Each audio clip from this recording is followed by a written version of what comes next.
அன்பார்ந்த எனதருமை யூடியூப் நேயர்களுக்கு வணக்கம்.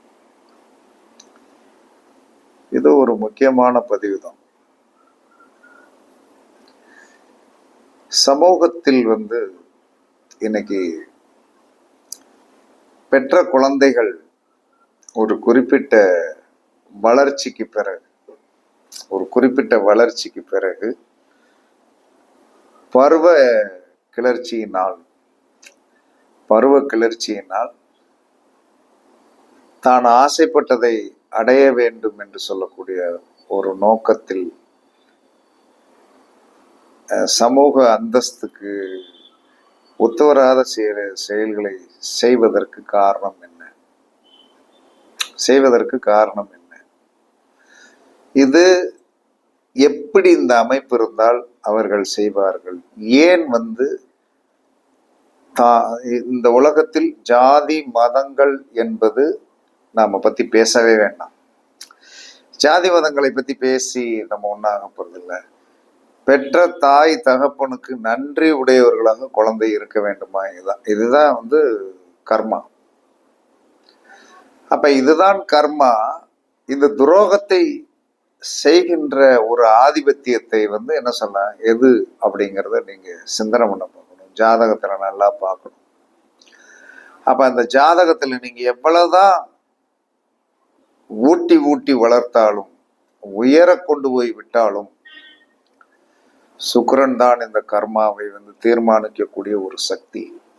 சுக்கிரனும் புதனும் தான். காதல் என்பது புதன். அதை கல்யாணத்தில் கொண்டு போய் முடிப்பது என்ன சொல்றாலும் சுக்கிரன். இதற்கு துணையாக யார் நிற்பார்கள் என்று தெரியுமா? ராகு பகவான். இந்த ஒரு விஷயத்துல மட்டும் கேது பகவான் மௌனமாவே இருந்துருவார். அவருக்கு என்ன தெரியும் அப்படின்னா, எப்படி இருந்தாலும் என்ன சொன்னா, இந்த ரெண்டு பையகளும் உன்னை கெடுத்துருவான். புதனும் கெடுத்துருவான், சுக்கிரனும் கெடுத்துருவான், ராகும் கெடுத்துருவான்.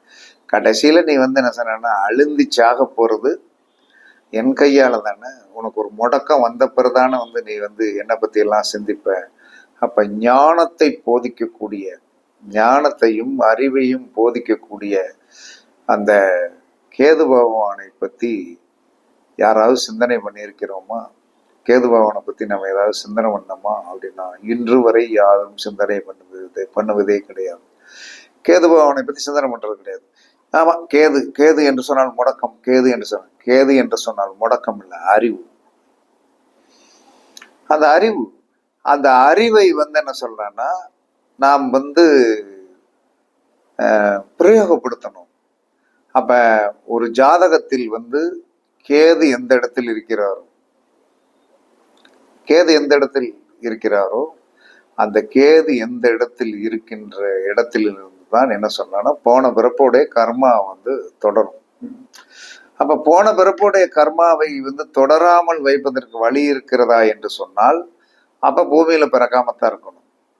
அப்ப எந்த ஒரு மனிதனுக்கும் மிதனத்தில் சுக்கிரன் இருந்தாலும், கடகத்தில் சுக்கிரன் இருந்தாலும், சிம்மத்தில் சுக்கிரன் இருந்தாலும், தனுசில் சுக்கிரன் இருந்தாலும், மகரத்தில் சுக்கிரன் இருந்தாலும், கும்பத்தில் சுக்கிரன் இருந்தாலும், அவன் கண்டிப்பாக காதலிச்சா தோத்து போயிடுவான்.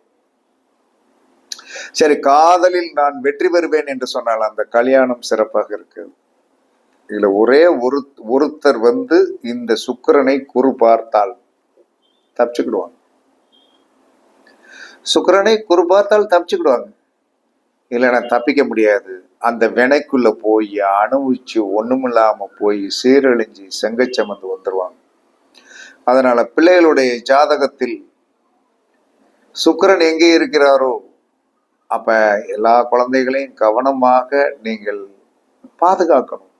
ஏன்னா அது ஊழ்வினையின் தன்மையால் ஜாதகத்தில் சுக்கிரன் நேசமானா கூட யாரும் நீங்க கவலைப்படாதீங்க.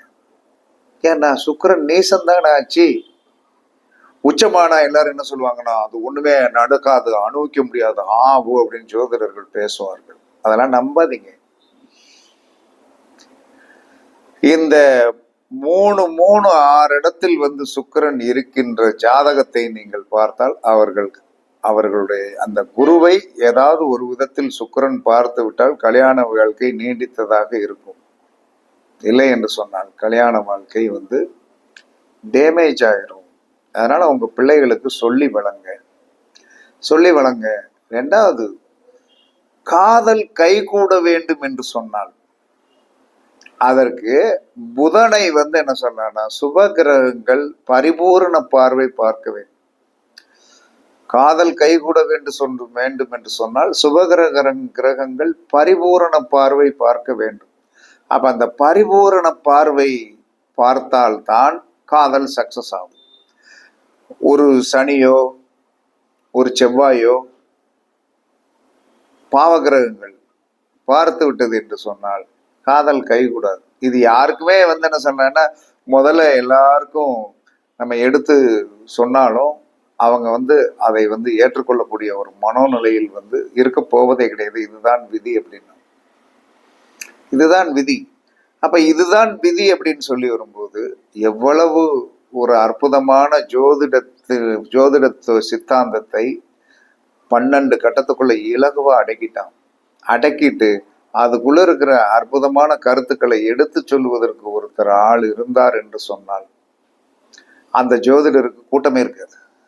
ஏன்னா இவன் வர்றவன் பூரா ஆசை பேராசை இதுதான் வரும். இன்னைக்கு ஒரு பிரசன்னம்னா ஆபீஸுக்கு வந்துட்டாங்க, ஜாதகம் பார்த்தாச்சு. ஜாதகம் பார்த்தோன்னா பர்ஸை திறக்காங்க, பர்ஸ் எடுக்காங்க, பர்ஸ் இல்லை. பர்ஸ் இல்லைன்னு ஒன்று என்ன சொல்றான்னா, சார் இங்கதான் கொண்டாந்து வச்சேன் சார், பைக்கில் போட்டு கொண்டு வந்தேன் சார் அப்படிங்கிறாங்க. எல்லாம் ஓகே, பர்ஸை கொண்டாந்தீங்களா போட்டீங்களா வச்சீங்களா, ஓகே அப்படின்னு நம்ம சொல்றோம். அதுக்கப்புறம் அந்த அம்மா தேடுது, இல்லை சார் அப்படிங்குது. ஒன்றும் கவலைப்படாது. அப்படியே பிரசனம் போட்டு பார்த்தோன்னே, உன் பர்ஸு வீட்டில் இருக்கு, போய் தேடிப்பார். சார் உங்களுக்கு காசு கொடுக்க முடியாது, வேண்டாம், நீயே மனக்குழப்பத்தில் போய் இருக்கிறாய், நான் காசு வாங்கி என்ன செய்ய போறேன், என்னுடைய விதி நிற்குது, நான் அதை ஏற்றுக்கொள்கிறேன். கர்மா, இந்த கர்மாவை நான் ஏற்றுக்கிறேன், அதில் ஏற்றுக்கிட மாட்டேன்னுலாம் சொல்லலை. அதே சமயத்தில் நீ வீட்டுக்கு போ, உனக்கு என்ன சொன்னா பர்ஸ் இருக்கும், ஆனால் போன உடனே எனக்கு ஃபோன் பண்ணி சொல்லிடு, இதை மட்டும்தான் சொன்னேன். இருந்தாலும் நான் மனுஷன்தான். அப்போ சொன்ன பிறகு என்ன நடக்குது என்று சொன்னால், ஒரு 2 மணி நேரம் 2 மணி நேரம் ஆச்சு. 2 மணி நேரம் ஆச்சு. அந்த ஃபோன் வருது. சார் பர்ஸு வீட்டில் இருந்தது சார். இதை எப்படி சொல்ல முடிஞ்சது? வீட்டில் தான் இருக்குது, ஏன் பஸ்ஸில் வந்திருக்கு, பஸ்ஸில் பிட் பாக்கெட் அடிச்சிருக்கலாம், இல்லை பஸ்ஸில் கையை ஓட்டி எடுத்திருக்கலாம், குழந்தையோட எடுக்கலாம். இதுதான் ஜோதிடத்தோடைய சித்தாந்தம். இந்த உலகத்தில் முதலில் விதியை பற்றி யார் சொன்னாலும் அவர்கள் கேட்டுக்கொள்வதே இல்லை. கேட்காம என்ன செய்யறாங்க தெரியுமா? இல்லை, ஜாதி பார்க்கிறீர்கள், மதம் பார்க்கிறீர்கள், அது பார்க்கிறீர்கள், இது பார்க்கிறீர்கள் என்று சொல்ல, நாங்க ஜாதி மதம் அப்படிலாம் எங்களுக்கு தேவையே கிடையாது. எல்லாரும் ஓரினம், எல்லாரும் ஓர்குணமும் இருப்போம். ஆனால் ஜாதகம் என்பது என்ன சொன்னா, எதை எதோடு இணைத்தால் நன்றாக இருக்கும் என்று சொல்லக்கூடிய ஒரு விதியை சொல்லி இருக்கிறதே, அதை பற்றி யாராவது சிந்தித்தீர்களா? அதோடைய உண்மை நிலைமை என்ன என்பது யாராவது சிந்தித்தீர்களா? பணம் சம்பாதிக்க வேண்டும், பொருள் சம்பாதிக்க வேண்டும் என்று நினைக்கின்ற நீங்கள் திருமண பந்தத்தை எப்படி இணைக்க வேண்டும் என்று நினைக்கிறீர்களா? அப்படின்னா யாருமே இல்லை. மாப்பிள்ளை 6 லட்சம் சம்பளம் வாங்குறாரு, 8 லட்சம் சம்பளம் வாங்குறாரு, 10 லட்சம் சம்பளம் வாங்குறாரு அப்படிங்கிற ஒரு படோபகமான ஒரு சிந்தனைக்குத்தான் நீங்கள் போகிறீர்களே தவிர, யாருமே என்ன சொல்லணும், ஒரு ஜாதகத்தை எப்படி இணைப்பது? 2 கிரகங்கள் தான், சனியும் சுக்கிரன் தான். சனி எப்படி இருக்க வேண்டும், சுக்கிரன் எப்படி இருக்க வேண்டும்? ஒரு பக்கத்தில் சனி எப்படி இருக்கிறது, சுக்கிரன் எப்படி இருக்கிறது, இன்னொரு பக்கத்தில் பிளஸாக இருந்து ஒன்றை மைனஸாக இணைத்தாலும் நாம் என்ன சொல்லலாம்னா அந்த தம்பதிகளை வெற்றி பெற வைக்கலாம். எந்த ஒரு பரிசமும் என்ன சொல்லலாம்னா, ஆசை 60 நாள், மோகம் 30 நாள் என்று சொல்லக்கூடிய ஒரு நிலைதான் எல்லோருக்குமே. அதை நீங்க யாருமே மாற்ற முடியாது. அதற்கு அடுத்து வருகின்ற பந்தம் என்று சொல்லக்கூடிய ஒரு குழந்தை தான். அதோடைய சிரிப்பு, அது பொக்கவாய் சிரிப்பு, அதோடைய கல்வி, அது எதிர்காலத்திற்காகத்தான் எல்லாரும் அடுத்தடுத்து திரும்ப திரும்ப வாழ்ந்து கொண்டே இருக்கிறதுக்கு காரணம், இந்த எந்த ஆதிபத்தியத்திற்காக முதலில் நாம் திருமணம் பண்ணினோமோ அந்த திருமணத்திற்கு உண்டான முதல் ஆர்வம் கடைசி வரைக்கும் யாருக்குமே வராது. நம்ம பிள்ளைகளுடைய முகத்தை பார்த்து தான் வாழ வேண்டும், அவர்களுக்காக உழைக்க வேண்டும் அப்படின்னு சொல்லி என்ன சொல்லணும், நாம் எல்லோரும் இருக்கிறோம். அதனால ஜாதகத்தில் குழந்தைகள் அதுக்கு சுக்கிரன் வந்து என்ன சொன்னான்னா எப்படி இருக்குங்கிறத நல்லா பாருங்க. பார்த்துட்டு வந்து என்ன சொன்னான்னா அதுக்கு என்ன செய்யறது அப்படிங்கிறத நீங்க வந்து தெரிஞ்சு வச்சுக்கிடணும். முதல்ல ஒரு அதாவது விதிக்கோடைய கோட்பாட்டுக்குள்ள வந்து போகாமலே இருக்க வைக்க முடியாது. விதியோடைய கோட்பாட்டுக்கு வந்து என்ன சொன்னா போகாமலே இருக்க முடியாது. ஏன்னா அது இயற்கையின் விதி. அதை எந்த ஒரு கௌரவ கொலைகள், ஆணவ கொலைகள் அத்தனையும் பண்ணுவது வந்து 10 நிமிஷம். ஆனால் அதனால் கௌரவ கொலை பண்ணியவர் நன்றாக இருக்கிறாரா? சரி, அந்த கல்யாணத்தை பண்ணிய அந்த பெண் வந்து நன்றாக இருக்கிறதா? அதற்கு பிறகு என்ன சொல்றான்னா, எந்த காதலன் தனக்காக உயிரை கல்யாணம் பண்ண கணவர் தனக்காக உயிர் விட்டாரோ அவர் இறந்து 2 வருஷம் கழிச்சு என்ன சொல்றான், திரும்பவும் திருமணம் பண்ணக்கூடிய ஒரு சூழ்நிலை ஏன் வருகிறது? இதெல்லாம் ஜோதிடத்துல அந்த கிரக நிலைகளுடைய ஒரு தாக்கம் தானே தவிர வேறு ஒன்றுமே கிடையாது. கிரகத்திற்கு கட்டுப்பட்டவர். இதை சரி பண்ணுவதற்கு இலகுவான வழி இருக்கிறது. யாருமே செய்வதே கிடையாது. என்ன சொல்றாங்க, எனக்கு வேலை இருக்கு, எனக்கு சோழி இருக்கு, எனக்கு டைம் இல்லை, எனக்கு வேலை இருக்கு, எனக்கு சோழியில டைம் இல்லை. இதுதான் கிரகத்தோடைய கிரகம் வந்து உங்களுக்கு கொடுக்கின்ற இது. அப்ப எனக்கு வேலை இருக்கா, உனக்கு வேலை இருக்கு, டைம் இல்லை, எனக்கு வர்றதுக்கு டைம் இல்லை, எனக்கு வர்றதுக்கு டைம் இல்லை அப்படின்னே சொல்லிட்டே இருப்பேன். உள்ள வந்து புகுந்துருவான் அமீனா. புகுந்துட்டு என்ன சொல்றான்னா பிறகு திரும்ப குய்யோ முறையோ என்று சொல்லக்கூடிய ஓடக்கூடிய ஒரு தன்மைகளை நீங்கள் வைத்திருந்து என்ன பிரயோஜனம்? ஜோதிடர்களை மதியுங்கள், ஜோதிடம் பார்ப்பவரை மதியுங்கள். இந்த ஏன்னா சில பேர்கிட்ட சொல்லும் போது வந்து கொஞ்சம் இந்த குழந்தைய பத்திரமா பார்த்துக்கிடுங்க, அந்த பையனை பத்திரமா பார்த்துக்கிடுங்க அப்படின்னா, எங்க பிள்ளைலாம் அப்படிலாம் கிடையவே கிடையாது அப்படின்னாங்க. அது உங்களுடைய தற்பெருமை. அந்த மாதிரி கிரக நிலை அமைப்பு இருக்கிறதா ஐயா, இதுக்கு என்னையா சரி பண்ணணும், நாங்க கௌரவத்தோடு வாழணும் அப்படின்னு நீங்க சொல்லக்கூடிய மனோநிலை இல்லை. எல்லாரும் வந்து வெள்ளம் வந்த பிறகு ஐயோ அப்படின்னு நீங்க தலையில அடித்தாலும் ஊழ்வினை என்பது சுக்கிரன் புதன் ராகு கையில ஒப்படைச்சிட்டாங்க. சனி கூட வந்து என்ன சொல்றாருன்னா வந்து அவர் வந்து ஒரு ஜெனுன் பெர்சன். அவர் வந்து சில விஷயங்களை வந்து மனக்கசப்புகளை கொடுத்தாலும் நம்மளை படுகொலியில் தள்ளக்கூடிய வந்து 2 கிரகங்கள் வந்து என்ன சொன்னா சுக்கிரன் புதன் ராகு தான். இன்னொரு எல்லாரும் வேற வைராக்கியம் பேசுவாங்க, வெட்டித்தனமான பேசுவாங்க. புதன் எந்த இடத்தில் இருந்தால் அவர்கள் வந்து போட்டியில் வெற்றி பெற முடியும் என்று சொல்லக்கூடிய ஒரு விஷயம் இருக்கு.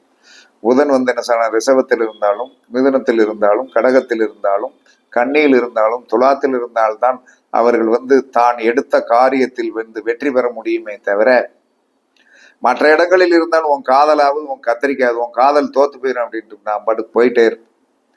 புதன் வந்து என்ன சொல்றான்னா வந்து பாவகிரகத்தோடைய பார்வையில் வந்து பட்டுவிட்டது என்று சொன்னான், உன்னுடைய காதலை வந்து நடக்காது அப்படின்னு சொல்லிட்டு போயிடுவேன். இப்படியெல்லாம் நிறைய விஷயங்கள் ஜோதிடத்தில் இருக்கின்ற காரணத்தினால் உங்களுடைய குழந்தைகளுடைய ஜாதகத்தில் வந்து மிதுனம் கடகம் சிம்மத்தில் சுக்கிரன் இருந்தாலும், தனுசு மகரம் கும்பத்தில் சுக்கிரன் இருந்தாலும் தயவு செய்து ஸ்ரீரங்க வழிபாடு பண்ணுங்கள். ஸ்ரீரங்க வழிபாடு பண்ண பண்ண பண்ண பண்ண அந்த அயன சயனத்தில், ஏன்னா அவருடைய கண்ட்ரோல்ல யார் இருக்கா? சுக்கிரன் வந்துடுறாரு, ராகு வந்துடுறாரு. சுக்கிரன் வந்திருந்தாரு, ராகு வந்துடுறாரு. அப்ப சுக்கிரனும் ராகு வந்து என்ன செய்யணும், அந்த பாம்போடைய இதுலதான் அந்த கதகலதுப்புலதான் அவர் படுத்திருக்காரு. அவர் கொடை பிடிச்சிட்டு அந்த பாம்பு இருக்குது. அப்ப அந்த ஸ்ரீரங்கத்தில் வந்து 2 கிரகத்தை கட்டுப்படுத்தி விடலாம், எந்தவித ப்ராப்ளமே இருக்காது. அந்த ஸ்ரீரங்கத்தில் 2 கிரகங்களை வந்து நீங்க கட்டுப்படுத்திடலாம். அதனால அடிக்கடி குடும்ப வாழ்க்கை நன்றாக இருக்க வேண்டும் என்று சொன்னால் நீங்கள் வந்து ஒரு 6 மாசத்துக்கு ஒருக்கனாலும் நீங்க ஸ்ரீரங்கம் போயிட்டு வாங்க. எல்லாரும் வெள்ளம் வந்த பிறகு வந்து என்ன சொன்னா அதுக்கடுத்து நீங்கள் வந்து எல்லாரும் ஒரு பிரச்சனைக்கு உடனே தீர்வு கிடைக்குமா, உடனே எப்படி தீர்வு பண்ண முடியும்? அதனால குழந்தைகள் ஜாதி மதத்துக்கு அப்பாற்பட்டு ஜாதகம்தான் அவருடைய வாழ்க்கையை வந்து நிர்மாணிக்கிறது என்பது என்னுடைய உண்மையானது. அப்ப எந்த ஒரு காதலிச்ச குழந்தையும் இப்ப தாயிட்ட போய் பெர்மிஷன் கேட்காது. இத வந்து எல்லாரும் சிந்தனை பண்ணுது. தாயிட்ட எதுக்கு பெர்மிஷன் கேட்கணும்? காதல்லாம் கந்தர்மன் முடிச்சே கூட்டிட்டு ஓடி போயிரு. அப்ப நீ ஏன் வந்து சிந்தனை பண்ணி நிக்கிற அப்படிங்கும் போது அந்த ஜாதகத்தில் இருக்கிற புல் ஸ்டாப் ஒண்ணு இருக்குது. புல் ஸ்டாப் ஒண்ணு இருக்குது. அந்த புல் ஸ்டாப் வந்து என்ன சொல்றான்னா, அந்த எப்பயுமே ஒரு ஜாதகத்தில் வந்து என்ன சொல்றான்னா, 2 பாவ கிரகங்களுக்கு எடைப்பட்டு 2 பாவ கிரகங்களுக்கு இடையில 7 கூடையவன் நின்று விட்டால் அது பாவ கத்திரி யோகம்னு சொல்லுவோம். அந்த பாவ கத்திரி யோகத்தை வந்து நீங்க அனுபவிச்சாகணும். அப்ப என்ன சொல்றான்னா, உங்களுக்கு அதுல எல்லாம் உள்ள போய் முங்கி எடுக்க வச்சு எல்லாம் செஞ்சு நீட் பண்ணி கரெக்ட் பண்ணி எல்லாம் எல்லாம் பண்ணி விட்டுட்டு என்ன சொன்னா, கடைசியில வந்து என்ன சொல்றான், அந்த பாவ கத்திரி யோகம் என்ன சொல்றான்னா, மாம்பழத்தை சாப்பிட்டு கொட்டையை தூர போட்ட மாதிரி வந்து என்ன சொல்றோம், உங்களை தூக்கி எரிஞ்சிருவாங்க. அதனால உங்க ஜாதகத்தில் வந்து நீங்கள் ஜெயிக்க வேண்டும் என்று சொன்னால், புதன் காதலில் ஜெயிக்க வேண்டும் என்று சொன்னால் புதன் ரிஷபம், மிதுனம், கடகம், கன்னி, துலாத்துல இருந்தா ஜெயிக்கலாம். ஆனா புதனை வந்து பாவகிரகங்கள் பார்க்க கூடாது. பார்த்துச்சுன்னா வந்து அது விளங்காது. சுக்கிரன் ஒரு ஜாதகத்துல மேற்சொன்ன இடத்தில் இருந்து குரு பார்வை இருந்தது என்று சொன்னால் அவர்கள் கல்யாணம் நல்லா இருக்கும், இல்லைன்னா நல்லா இருக்காது. அதனால எல்லோரும் ஸ்ரீரங்க வழிபாடு பண்ணுங்க. அது வந்து உங்களுடைய குடும்பத்துடைய கௌரவம் என்பதை விட ஜாதகர் ஜாதகியுடைய கல்யாண வாழ்க்கையில வந்து கொஞ்சம் நிம்மதியை கொடுக்கும். காதலில் ஜெயித்த அத்தனை பேருமே வந்து என்ன சந்தோஷமா இருக்கிறார்களா என்று சொன்னால் இல்லை. ஏன்னா அது எதுக்கு காதலிக்க போகுது? அந்த காலத்துல அனார்கலி, அம்பிகாவதி எல்லாத்தையும் பார்த்தீங்கன்னா என்ன எல்லாரும் செத்துத்தான் போனாங்க. யாரும் இருந்து வாழ்ந்ததாக சரித்திரம் இல்லை. காதல் என்பது புதன், கல்யாணம் என்பது சுக்கிரன். இதை ரெண்டையும் இணைச்சு போடுவது ராகு. இவர்கள் வந்து என்ன சொன்னா, எந்த இடத்தில் இருக்கிறார்கள் என்பதை பார்த்துக்கிடுங்க. ஆமா, இவர்கள் மாதிரி கொடூரமான ஒரு கிரகங்கள் எதுவுமே கிடையாது. இவர்கள் தேரை இழுத்து தெருவில் விட்டுட்டு என்ன செய்வாங்க, அமைதியா வந்து ஆஃப் ஆகி படுத்துருவாங்க. நாங்க செய்ய வேண்டிய வேலையை செஞ்சிட்டோம், நீங்க வந்து பொறுமையாக எல்லாத்தையும் அனுபவிச்சு சரி பண்ண முடிஞ்சா சரி பண்ணிக்கிடுங்க, இல்லைன்னா நாசமா போயிருங்க அப்படின்னு சொல்லக்கூடிய அந்த 3 கிரகங்கள். அதனால எல்லாரும் உங்க குழந்தைகளுடைய ஜாதகம், உங்களுடைய ஜாதகம், கல்யாணம் முடிச்சவங்கனே வந்து தெருவில் விட்டுரும். கல்யாணம் முடிச்சவன் கஞ்சி குடிக்க முடியாம அலையுவான். பொண்டாட்டி வந்து என்ன சொன்னா ஒரு பக்கத்துல திரும்பிட்டு இருக்கும். இதுக்கெல்லாம் காரணம் இந்த 3 பேர் தான். அதனால எப்பயுமே கேது பகவான் என்று சொல்லக்கூடிய ஞானக்காரனை வழிபாடு பண்ணுங்கள். ஞானக்காரனை வழிபாடு பண்ண பண்ண பண்ண பண்ண பண்ண பண்ண பண்ண பண்ண அவன் அறிவை தருவான், காரிய வெற்றியை தருவான், கஷ்டத்தை கொடுப்பான், ஆனால் வெற்றியை கொடுப்பான். இவங்க 3 பேர் என்ன சொன்னா, சிற்றின்பத்தை கொடுத்து சீரழித்து செங்கச்சமக்க வச்சு கடைசியில உங்களை அற்புதமான பாடத்தை கொடுத்து வந்து நாசமா போக வச்சிருவாங்க. அதனால எல்லாரும் பார்த்து இருந்துக்கிடுங்க. ஜோதிட்ட போய் அமைதியா உட்காருங்க. உங்களுடைய பாலிய பிள்ளைகள் இருந்ததுன்னா, கல்யாணம் நல்லா இருக்குமா, அது கிரக நிலையில் நல்லா இருக்காங்க, அதை மட்டும் கேளுங்க. இந்த ஜாதி அந்த ஜாதி அப்படின்னு நீங்க சொல்லலாம், அதை நான் வேண்டான்னு சொல்லலை. ஆனால் கிரக நிலைகள் தான் உங்களுடைய வாழ்க்கையை தீர்மானிக்கிறது. அதனால ஒழுக்கம்தான் உயர்ந்தது என்று கூறி சுக்கிரனும் புதன் ராகுவுடைய கொடுமையை சீர் செய்வதற்கு கேதுவை பிடியுங்கள். கேது என்று சொன்னால் யார்? விநாயக பெருமான். அதற்கு மேல் இருக்கின்ற சித்திரகுப்தன், கேதுவோடைய அதிதேவதை சித்திரகுப்தன், யமலோக கணக்கு பிள்ளை, அவரை பிடித்தீர்கள் என்று சொன்னால் அனைத்து விதமான காரியங்களும் வெற்றியாகும் என்று கூறி உங்களிடமிருந்து விடைபெறுவது சிபிபாறை ஜோதிடர் சாதி ராகவன் ஜெயபாலாஜி. சுகமே சூழ்க, சுகமே சூழ்க, வாழ்க வளமுடன், வாழ்க வளமுடன். வணக்கம், வணக்கம், வணக்கம்.